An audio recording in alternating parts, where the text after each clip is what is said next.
Well, hello there, everybody. It's Zach with KT Outdoors, and I wanted to spend a little time this morning having a bit of a conversation about soil amendments.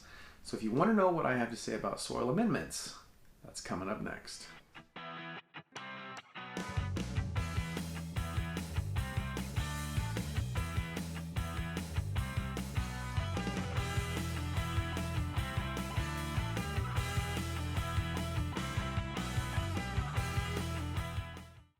Well, thank you guys for tuning into KT Outdoors here for part number 3 in our soil amendment series. In the last episode, we talked a lot about some rock dust and some manures and some other things that make up some great soil amendments, including all of the meals, the bone meal, the blood meal, and the whole lot there. And today we're going to take a look at some other products, so we're sure happy to have you here.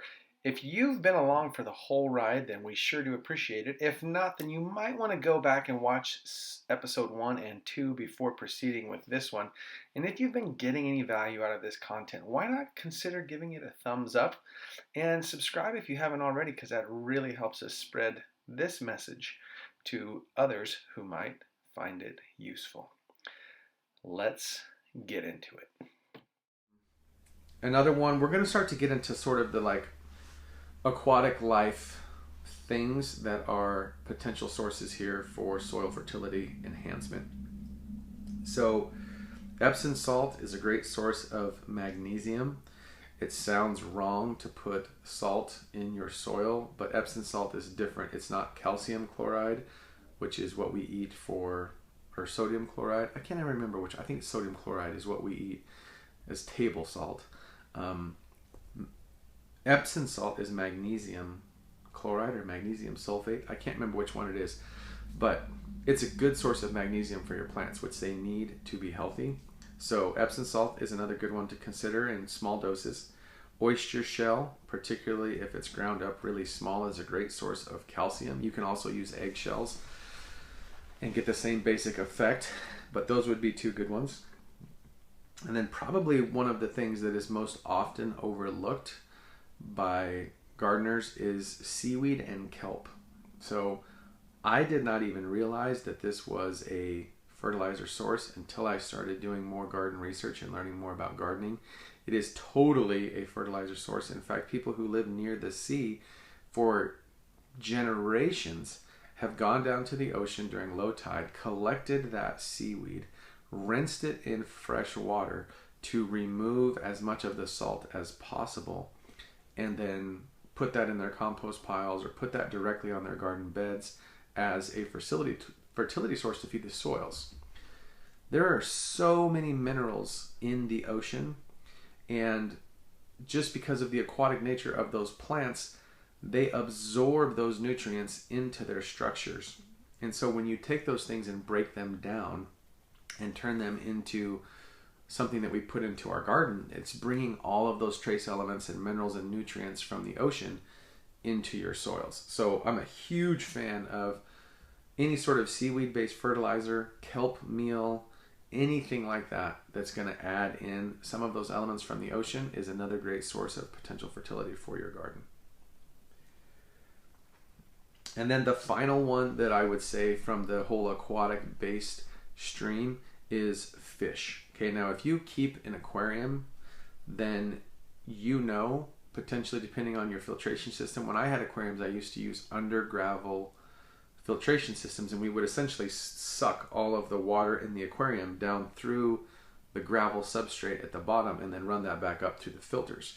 And that would create this biological filter all across the bottom of the tank.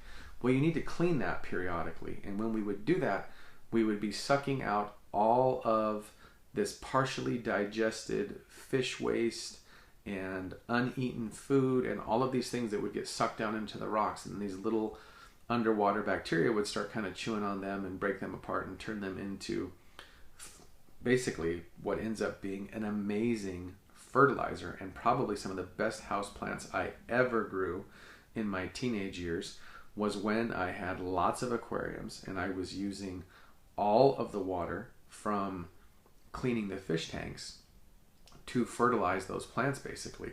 You can also do the same thing in your garden.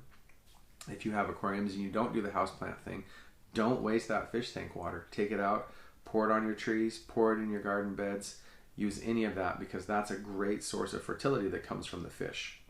There's entire aquaponics systems based on this whole notion that the fish waste provides enough fertilizer to feed plants, because it does. Like it can be a good system, but that's not the point of this video. The other thing that I really like using, if you can get past the smell, is just fish fertilizer. So fish fertilizer is sold at most of the big box stores. There's two main brands that I think I see the most. I think we use the one that's labeled Alaskan something. I'll find some pictures and we'll probably drop that in here in the video. But you basically take this stuff, you mix it with a little bit of water. It does stink. I'm not going to sugarcoat the fact that it smells bad. But there's something about that fermented fish mixed in a wet form and poured on the soil around your plants. It just really gets things juiced up and going. So fish fertilizer is another great option. I actually also put a little bit of fish fertilizer in my compost tea when I brew it up. So multiple uses out of the fish fertilizer when you get right down to it. Okay. The next one that I want to talk about is animal feeds. So a lot of times, if you're careful and you pay attention, you can save money by sourcing things from distribution channels that are not specifically targeted towards gardening. Okay, for example, you may have watched one of my other videos. I'll put a little link up here where we talk about it. You can buy alfalfa meal. I didn't include that in my list of meals earlier because I wanted to save it for this point. You can buy alfalfa meal. It is listed as one of the many meals that are sold as fertilizers from organic fertilizer warehouses or sources or whatever, right? Like they sell alfalfa meal as fertilizer. The problem is you can pay upwards of $7 or $8 per pound for alfalfa meal sold as a fertilizer. Now, that's pretty much in line with a lot of the other fertilizers that you buy.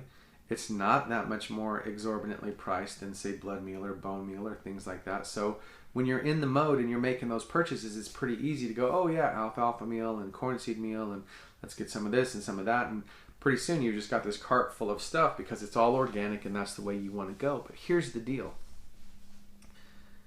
Alfalfa meal is not just turned into fertilizer.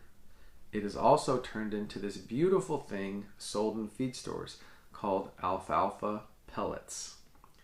It is literally the exact same thing. And you can get it in pelletized form in a feed store for only 40 cents a pound. That is a massive, massive price difference for essentially the exact same thing. So never be afraid to think outside the box and look for other distribution channels where what you are trying to source might be a little bit more affordable than getting it from maybe a garden center or some online retailer selling you organic fertilizers. It's just animal feed, so go buy it at the feed store. The other one that I looked at the other day that is really intriguing, because the alfalfa thing got me thinking, at my local Tractor Supply, and I'm sure nationwide, they also sell a pellet that is called a beet pellet. And when I looked at it, it was essentially beet meal, and there was some other ingredient in it, which I looked it up and it's actually right on the bag too. It's basically the waste product of them processing sugar beets into sugar. It's the extra stuff that's like in addition to molasses, right? Which, by the way, molasses is another resource that's great for your plants. I put molasses in my compost tea too, but you could use molasses itself as a fertilizer diluted in some water. If you warm it up a little bit, get that all mixed up. Molasses puts all sorts of good nutrients and elements in to your soil. Molasses is basically all that was good in the plant, that is the sugar beet, all of the nutrients, all of the elements and everything that had some health in that plant before they've sucked all the sugar out. That's what molasses is. Well, then there's another product on top of molasses that's what's even left over after molasses that's not as sweet. So that's in the beet pellet too. I can't remember what it is. I'll put a little subtitle here, but those are the only two ingredients in a beet pellet. I translate that as this beet pellet is very similar to the alfalfa pellet. They're both organic sources of basically plant material that have gone into that pellet, which leads me to think that if an alfalfa pellet makes great fertilizer, so would a beet pellet.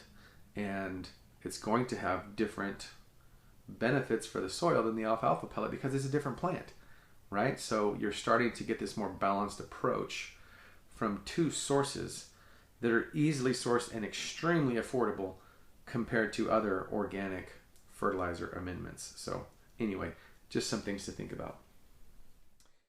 All right, that brings us to the end of episode 3. So we have one more episode in this series. In the 4th episode, we'll take a look at the last few awesome ingredients that I think make excellent soil amendments to help improve your growing medium. So thank you for tuning in.